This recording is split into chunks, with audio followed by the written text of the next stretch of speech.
여러분 안녕하십니까. 자, 2024년 11월 17일 오늘은 이제 나움 시리즈의 마지막 세 번째 순서를 말씀을 나누겠습니다. 오늘은 3장 1절에서 4절까지의 말씀이고 니느웨가 멸망한 이유, 이게 큰 타이틀이고 소제목으로 복음을 빛나게 드러나는 삶이라는 내용으로 여러분들과 함께 말씀을 나누겠습니다.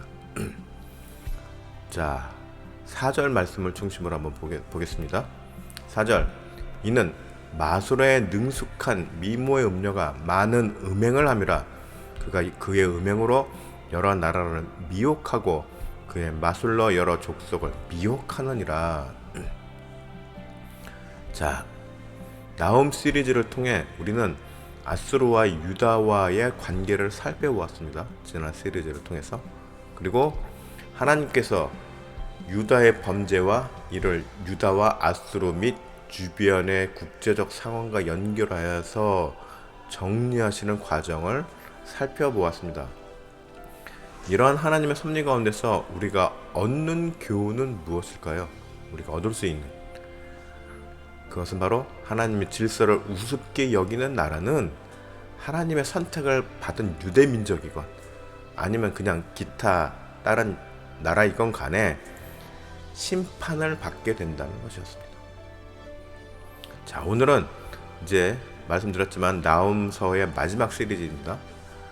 니느웨가 멸망할 수밖에 없는 이유를 이제 오늘 이 세 번째 말씀을 통해서 살펴보겠습니다.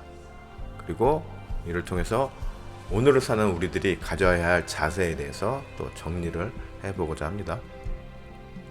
자, 4절 상반절에 이는 마술에 능숙한 미모의 음녀가 많은 음행을 함이라. 자, 본문에 나오는 미모의 음녀는 원래 메소포타미아 신화에 나오는 미와 풍요와 다산 또 전쟁 모든 걸 다 가진 신이죠. 예, 이러한 것을 이제 관장하는 여신인 이슈타르를 배경으로 하고 있다고 성경학자들은 보고 있습니다. 말씀은 니느웨를 이 우상의 여신 음녀 이슈타르죠. 음녀로 묘사하고 있는 것입니다.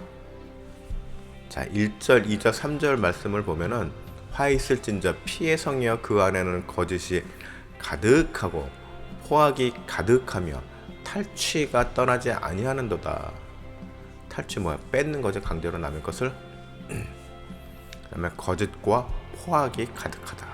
2절 획획하나 채찍소리, 굉장히 사실적인 묘사죠. 디테일하고 윙윙하는 병거 바퀴 소리, 뛰는 말, 달리는 병거. 3절 충돌하는 기병, 번쩍이는 칼, 번개 같은 창, 죽임당한 자의 때, 시체 더미죠. 죽음의 큰 무더기, 무수한 시체여 사람이 그 시체에 걸려 넘어지니. 와, 사람들을 학살하는 장면들, 그 학살로 인해서 많은 사람들이 죽어나가는 그 장면들을 마치 뭐예요? 실시간 리얼타임으로 중계하듯이 생생한 묘사를 하고 있습니다. 그렇죠? 휙휙하는 채찍 소리, 윙윙하는 병거 소리, 뛰는 말, 달리는. 이거 요즘 AI가 글을 쓰면은 그거를 뭐 영상으로 이렇게 막 표현해 낸다고 하는데 이 구절 말씀을 AI를 통해서 영상으로 구현하면 굉장히 실감나는 영상이 나오지 않을까 라는 생각이 들 정도로 언젠가 한번 해보고 싶네요. 굉장히 아주 사실적으로 묘사를 하고 있죠. 자, 그리고 니느웨가 이 1절, 2절, 3절에서 설명한 것 같이 멸망할 하나님께서 이 니느웨를 멸망시킬 수밖에 없는 이유를 마술로서 음행을 저지르는 것으로 설명하고 있습니다. 아수르는 자신들의 제국을 넓혀가는데 아주 야만적인 폭력을 사용하기로 악명이 높았습니다. 지금 방금 1, 2, 3절 말씀처럼요. 그런데 여기에 더해서 외교에 있어서도 아주 기막힌 기만술책으로, 아니 뭐 거의 사기에 가까운 전술로 상대국을 혼란에 빠뜨리는데 아주 탁월하였습니다. 열왕기하 18장 32절에 내가 장차 와서 너희를 한 지방으로 옮기리니 그곳은 너희 본토와 같은 지방 곧 곡식과 포도주가 있는 지방이요 떡과 포도원이 있는 지방이요 기름이 나는 감람과 꿀이 있는 지방이라 너희가 살고 죽지 아니하리라. 히스기야가 너희를 설득하여 이르기를 여호와께서 우리를 건지시리라 하여도 히스기야에게 듣지 말라라고 아주 기만전을 펼치고 있는 거죠. 이처럼 열왕기하 18장뿐만 아니라 역대하 32장 또 이사야서 36장을 보면은 아수르가 예루살렘을 위협하는 장면이 나오는데 이때도 이들은 어김없이 기만전술을 펼치는 장면이 나옵니다. 열왕기하 18장 33절 바로 32절 다음 절이죠. 민족의 신들 중에 어느 신이 그의 땅을 아수르 왕의 손에서 건진 자가 있느냐. 네. 또 35절 민족의 모든 신들 중에 누가 그의 땅을 내 손에서 건졌기에 여호와가 예루살렘을 내 손에서 건지겠느냐 하셨느니라. 야, 굉장한 용기죠. 무모하죠. 네. 교만이 하늘을 찌르죠. 자, 이를 오늘 본문에서는 마술을 부렸다는 식으로 묘사하고 있는 것이죠. 자, 4절 계속 본문 4절 이어서 그가 그의 음행으로 여러 나라를 미혹하고. 자, 니느웨의 멸망 이후에 가장 핵심적인 단어가 바로 음행입니다. 그런데 음행에는 성적인 죄악뿐만 아니라 다른 의미도 포함되어 있습니다. 가장 첫 번째로 일단은 그냥 말 그대로 표면적인 이유인 행음입니다. 에스겔서 23장 12절에 그가 그의 이웃 아수르 사람을 연애하였나니 그들은 화려한 의복을 입고 고관과 감독이요 말 타는 자들과 준수한 청년이었느냐. 네. 연애를 하였다. 말이 표현을 점잖게 연애하였다고 한 것이지 사실은 더 이제 노골적인 그죠? 자, 둘째로 반역과 불성실입니다.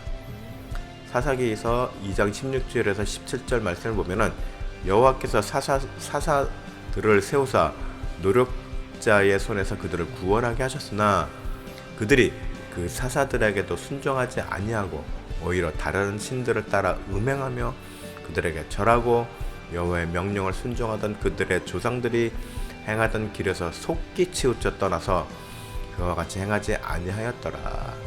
한마디로 우상숭배를 했다는 얘기인 거죠. 하나님의 명령을 따르지 않고. 셋째로 하나님의 거룩함을 따르지 않고 욕되게 하는 행위다. 하나님을 욕보였다는 것이죠. 레위기서 20장 3절에 나도 그 사람에게 진노하여 그를 그의 백성 중에서 끊으리니 이는 그가 그의 지식을 몰락에게 주어서 내 성소를 더럽히고 내 성호를 욕되게 하였습니다. 하지 말아야 할 언행들을 하면서 하나님의 명예를 더럽히고 했다는 것이죠.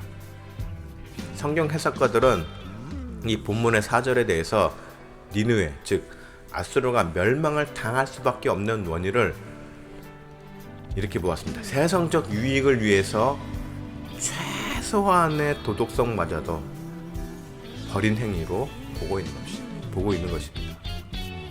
그러니까 마지노선을 넘었다는 거죠. 선을 넘지 말아야 되는데 하나님께서 인내할 수 있는 마지막 선마저 넘었다는 것이죠. 자, 결국 우리들도 이 땅에서 하나님의 자녀로서 바르게 살아간다는 것이란 과연 어떤 모습이어야 하는 것이냐라는 것이 이제 정리되어 가는 것입니다. 우리는 이 땅에서 살면서 몸과 마음으로 하나님의 자녀로서 성결한 신앙인의 모습을 지켜야 합니다. 굉장히 교과서적인 정의죠. 그런데 그리고 사회의 구성원으로서 하나님께서 세상에 장치하신 원리에 순종하며 따라야 합니다. 자, 그러면 이 세상에 장치하신 이 원리는 무엇입니까? 이 원리는 바로 하나님과 사람 앞에서 신의를 지키는 것입니다.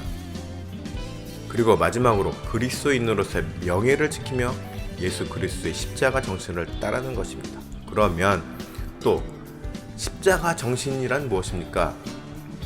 바로 세상의 물질과 권세와 명예 앞에서 복음을 왜곡하지 않고, 물질 앞에서, 권세 앞에서, 명예 앞에서 비굴하게 굴지 말라는 것이죠. 비굴하게 행동하면서 복음을 왜곡하지 않고, 또 삶의 의미를, 삶의 철학을, 신앙 철학을 왜곡하지 않으며 그리스도인으로서 예수의 가치를 온전히 삶으로 나타내는 것이 바로 십자가의 정신입니다. 왜요? 예수님께서 그렇게 사셨기 때문인 것이죠. 지난주에 예로 들었던 박영선 목사님의 설교 내용 중에 다시 한번 돌아보면, 세상적인 성공의 영혼까지 팔아가며 살지 말고 차라리 실패자로 살지언정 예수 그리스도의 정의를 지키며 사는 것이 중요하다, 뭐 이런 말씀을 하셨어요. 메시지 중에. 저 굉장히 이거 성경적인 말입니다. 이것이 바로 복음을 빛나게 드러나는 삶입니다. 이게 왜 성경적인 말이냐? 예수님께서는 이 세상에서 공생에 사시면서 세상에서의 성공과 명예를 위해서 살지 않으셨죠. 세상적으로 봤을 때는 철저하게 비주류로 실패자로 사셨습니다. 하지만 어떻게 했어요? 그 가운데서 복음을 당당하게 외치셨고, 그 복음을 이루셨습니다. 뭘로요? 죽으심과 부활하심으로 이루셨죠. 그래서 우리들도 그렇게 살아야 합니다. 이 세상에서 차라리 세상 사람들이 보기에는 뭐 실패자, 낙오자처럼 보일 수 있지만은, 복음을 지키기 위해서는 그러한 삶도 마다해서는 안 된다는 것입니다. 그러나 그렇게 살다가 우리가 설령 비참하게 죽은들, 우리는 주님 앞에서 영광스러운 부활한 성도로서 일어설 것이라는 말입니다. 예수님께서 그렇게 사셨기 때문에 우리도 그렇게 살아야 하는 것이고, 그것이 바로 십자가의 정신이란 말입니다. 4절 마무리 하면은, 그의 마술로 여러 족속을 미혹하느니라. 본문에서는 또 미혹이라는 단어가 많이 나옵니다. 같은 문장이나 같은 단어가 계속 여러 번 반복된다는 것은 뭐죠? 그만큼 성경에서도 중요하게 의미를 두어서 강조하고 있다는 것이죠. 자, 미혹하다로 해석된 원어를 보면은 마카르라고 하는데, 약혼시키다, 팔다, 뭔가를 팔다, 또 적에게 넘기다, 배신하다. 그러니까 팔다라는 걸 또 이런 맥락으로 봤을 때 팔아먹다, 이렇게 나쁜 의미로 좀 해석할 수 있을 것 같아요. 자, 이런 의미들이 있는데, 아수르는 이렇게 거짓되고 부정한 방법으로 자신들이 가지고 있는 힘을 아주 악하게 사용하였다고 해석하고 있는 것입니다. 그리고 이러한 행위들이 결국 니느웨, 즉 아수르가 하나님의 심판을 받을 수밖에 없는 이유가 되었다라는 것을 우리는 기억해야 하는 것입니다. 자, 계속 말씀드리지만 예수 그리스도는 사랑으로 이 땅에 오셨습니다. 맞습니다. 그렇죠? 희생의 아이콘입니다. 맞습니다. 그러나 지난주에도 말씀드렸다시피 이 사랑은, 이 희생은 뭐를 기초로 하고 있습니까? 바로 공의를 기초로 하고 있다는 것을 우리는 기억해야 합니다. 세상의 모든 권세자들에서부터 평범한 사람에 이르기까지 이처럼 공의를 기반으로 하는 사랑이라는 이 세상의 이치에 순종하고, 또 더 나아가 그리스도인들은 특히 예수 그리스도의 십자가 복음의 가치를 아주 명예롭게 생각하면서 살아가는 것이 중요하다는 말씀입니다. 돈 앞에 복음을 싼값에 팔아먹지 말고, 많은 교회에서는 한때는 전도잔치 이래가면서 마치 무슨 전도하는 것을, 복음 증거하는 것을 다단계 교육하듯이 했던 시절도 있었습니다. 요즘에도 그런 교회가 있는지 모르겠는데, 그래서 뭐 전도왕이, 전도 많이 한 사람을 전도왕이라는 타이틀을 주고, 그래서 마치 그 사람이 전도의 능력이 있어서 그렇게 많은 사람들을 데려온 것처럼 영웅시하면서 간증을 아주 그냥, 나는 이만큼 이렇게 해서 전도했습니다 라는 것을 의기양양하게 사례들을 발표하고. 자, 우리가 말씀을 선포하는 것은, 하나님의 말씀을 선포하는 것은 나의 능력과 나의 공력으로 나오는 것이 아니죠. 제가 이렇게 여러분들에게 말씀을 전하는 것도 내가 공부를 좀 해서 능력이 생겨서 하는 것이 아니란 말입니다. 그냥 하나님의 명령이기 때문에, 하나님은 필요하면은 돌덩이도 사람으로 만들어서 도구로 쓰실 수 있습니다.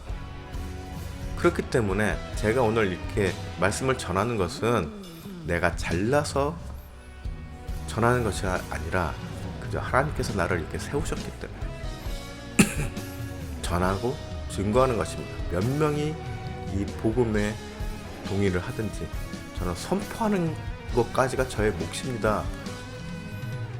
이 말씀을 통해서 한 사람이 됐던 몇 사람이 됐던 돌아서는 사람이 있다면 그거는 감사한 일이죠.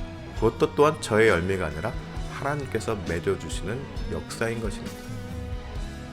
그러니 내가 100명을 전도해서 돌아오게 회심시켰건 한 명을 했건 간에 그것은 나의 능력이 아니란 말이죠.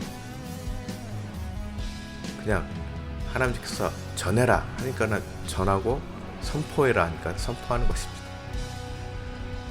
그런데 그래서 대형교회 목사님들이 그 큰 교회 많은 성도들 앞에서 말씀을 선포한다고 해서 사례비를 억대 연봉을 받고 이러는 거 뭡니까?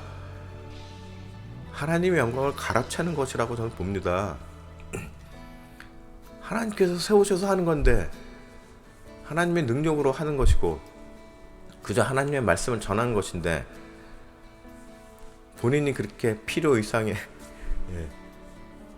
사례를 받고 하는 것은 뭐죠? 저는 옳지 않다고 봅니다. 그래서 정말 우리는 순수한 내 겉을 감싸고 있는 모든 세상적인 타이틀이나 위치나 뭐 이런 것들 다 그냥 하나님 앞에서 다 걷어내고 액면가 나 자신에 있는 그들의 모습을 주님 앞에 늘 드러내면서 고백하고 겸손하며 엎드리면서 나의 부족함을 인정하고 나가는 게 나 자신을 위해서도 굉장히 뭐죠? 좋은 일입니다. 그게 오히려 더 신앙의 건강을 위해서, 영적 건강을 위해서 굉장히 좋은 일이라는 말입니다. 그래야지 이 니느웨처럼 이렇게 교만하게 자신의 힘을 믿고 권력을 믿고 불의를 행하는 그런 어리석은 일을 하지 않는다는 말인 것이죠.